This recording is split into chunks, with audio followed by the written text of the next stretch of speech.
Hello friends, कैसे आप सभी लोग। आई होप आपकी बोर्ड्स की प्रिपरेशन बहुत अच्छे से चल रही होगी।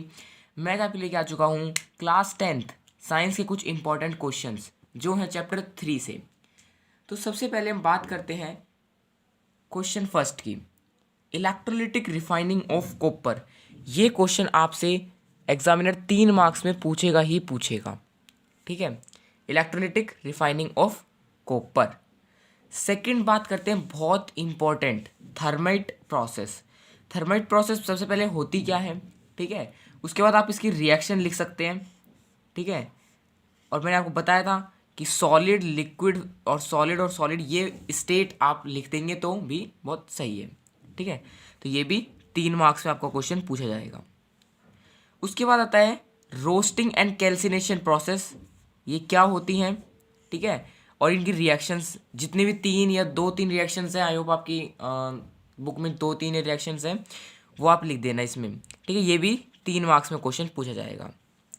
उसके बाद है extracting metals low in activity series. मतलब रिएक्टिविटी जो सीरीज है उसमें जो सबसे लो वाले जो मेटल्स हैं उनको कैसे एक्सट्रैक्ट किया जाता है, वो यहाँ पे एग्जामिनर आपसे पूछेगा। ये 2 नंबर में पूछा जाएगा। उसके बाद है physical properties of metal and non metal. ये एग्जामिनर आपसे 5 नंबर में पूछेगा। 5 नंबर में आपको मेनली 6 से 7 पॉइंट आपको लिखने हैं, ठीक है। अब मेटल्स में, नॉन मेटल्स में आप फिजिकल प्रॉपर्टीज लिख सकते हो, डक्टाइल, मेलेबिलिटी वगैरह वगैरह आप इसमें लिख देना। उसके बाद में एक क्वेश्चन आएगा 1 नंबर में, वो क्वेश्चन आपका टोटली बेस्ड होगा रिएक्टिविटी सीरीज पे, ठीक है। आपसे या तो ये पूछ लेगा कि भाई सबसे रिएक्टिव मेटल कौन सा है, ठीक है। मतलब टोटली वो बेस होगा रिएक्टिविटी सीरीज से, ठीक है। उसके बाद है हमारा इलेक्ट्रॉन डॉट स्ट्रक्चर। अब मेनली आपकी बुक में इलेक्ट्रॉन डॉट स्ट्रक्चर 2 हैं। पहला NaCl, दूसरा MgCl2, ठीक है। ये दोनों अच्छे से कर लेना, एग्जामिनर आपसे ये 2 नंबर में ये क्वेश्चन पूछ लेगा, ठीक है। उसके बाद में corrosion and it's prevention. Corrosion क्या है, इसको हम कैसे बचा सकते हैं, कोरोजन को किसी भी मेटल पे लगने से कैसे हम इसको बचा सकते हैं, वो लिख देना है। ये भी आपका 2 नंबर में क्वेश्चन आएगा। नेक्स्ट है most important question, rusting of iron is exothermic in nature. ये क्वेश्चन आपसे एग्जामिनर जो है बना के पूछ लेगा। मैंने ये लिखा हुआ है कि रस्टिंग ऑफ आयरन जो है एक्सोथर्मिक इन नेचर है, ठीक है। एग्जाम में ये क्वेश्चन आ सकता है। मतलब आपसे एग्जामिनर कैसे भी क्वेश्चन पूछ लेगा इसको, इसके बेस पे, तो वहाँ पे आपको लिखना है कि रस्टिंग ऑफ आयरन जो है एक्सोथर्मिक इन नेचर में पाया जाता है। नेक्स्ट है most important question, amphoteric oxides. Amphoteric oxides क्या होते हैं, ठीक है। और उनकी आपको एक रिएक्शन लिख देनी है। ये आपसे एग्जामिनर 3 नंबर में पूछ लेगा। 2 नंबर के एम्फोटेरिक ऑक्साइड की डेफिनेशन और 1 नंबर आपका रिएक्शन का, ठीक है। उसके बाद में कुछ क्वेश्चंस मैंने लिखे हुए हैं, जैसे एक element, an element with atomic number dash. ऐसा कौन सा एलिमेंट है जिसका एटॉमिक नंबर हमें पता नहीं क्या है, विल फॉर्म करता है बेसिक ऑक्साइड। मतलब ऐसा कौन सा एलिमेंट है जिसका एटॉमिक नंबर हमें पता नहीं क्या है, लेकिन इसमें एक हिंट दे दिया कि वो बेसिक ऑक्साइड जो है वो फॉर्म करता है, ठीक है। अब आपको पता है बेसिक ऑक्साइड्स कौन फॉर्म करता है, हमारे एसिड्स, ठीक है। अब हमें वो बताना है। तो यहाँ पे देखते हैं, और एसिड्स क्या करते हैं, लूज करते हैं अपने इलेक्ट्रॉन्स को, ठीक है। तो यहाँ पर ये 5 पे है, इसका जो वैलेंस इलेक्ट्रॉन है वो 5 है, ये गेन करेगा। नेक्स्ट है 7, तो ये भी एक इलेक्ट्रॉन गेन करेगा।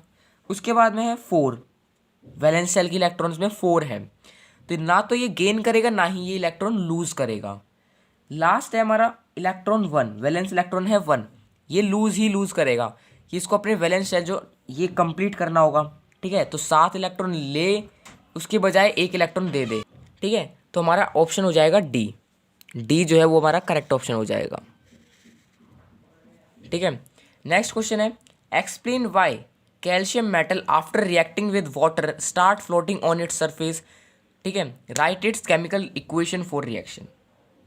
क्यों कैल्शियम मेटल जो है रिएक्ट करेंगे जब उसको वाटर के साथ में, तो वो क्यों फ्लोट होने लग जाता है, ये लिख देना है, ठीक है। उसके बाद इसकी रिएक्शन लिख देनी है, Ca+H2 gives to COH2 plus में जो हमारा H2 जो निकलेगा वो।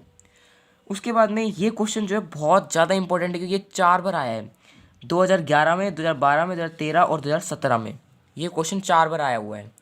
नेक्स्ट क्वेश्चन है, why do ionic compound conducts electricity in molten state and not in solid state.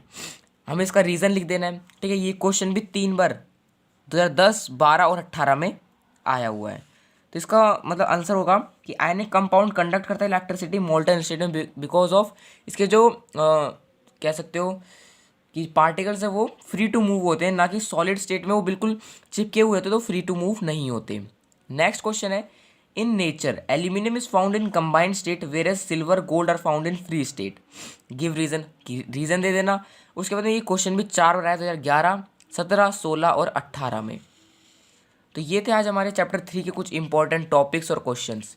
I hope आपको ये वीडियो अच्छी लगेगी। अगर अच्छी लगे तो वीडियो को लाइक कर देना और चैनल को सब्सक्राइब कर देना।